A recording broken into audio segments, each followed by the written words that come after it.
Assalamualaikum warahmatullahi wabarakatuh. Perkenalkan, nama saya Fitra Nurjihan dengan NIM 2015-20189 BKI 4E. Di sini saya akan menjawab pertanyaan soal ujian akhir semester. Yang pertama, jelaskan apa hakikat komunikasi antar pribadi. Hakikat komunikasi antar pribadi ialah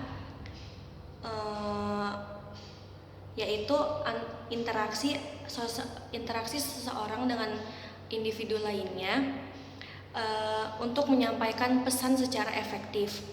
Kemudian menurut Joseph De Vito, komunikasi antar pribadi merupakan proses penyampaian pesan dan penerimaan pesan kepada orang-orang atau sekelompok orang dengan berbagai dampak dan peluang untuk memberikan umpan balik.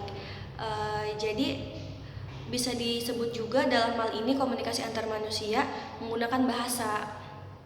Nah, soal yang kedua, ada apa unsur-unsur dalam komunikasi antar pribadi? Unsur-unsur komunikasi antar pribadi yang pertama ada sumber, ada pesan, kemudian ada media, dan keempat penerima. Selanjutnya ada bagaimana komunikasi antar pribadi dapat mempengaruhi seseorang baik sikap, perilaku maupun paradigma. Pertama, karena komunikasi antar pribadi ini dilakukan dengan tatap muka, oleh karena itu komunikasi antar pribadi terjadilah kontak pribadi, itu pribadi kita menyentuh pribadi komunikan.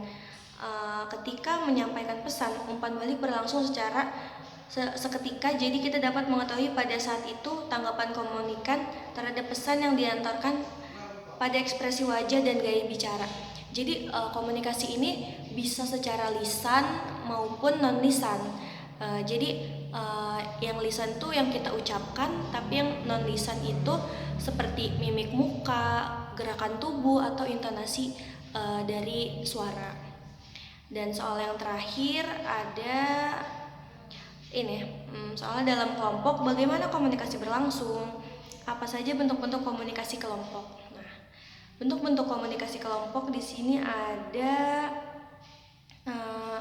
merupakan sebuah kegiatan atau interaksi yang dilakukan oleh beberapa orang di dalam sebuah perkumpulan seperti pertemuan, sebuah perkumpulan seperti diskusi atau berkumpul di suatu tempat dengan jumlah orang mulai dari 3 bahkan lebih. Jadi syaratnya komunikasi antar kelompok itu harus lebih dari 3 orang.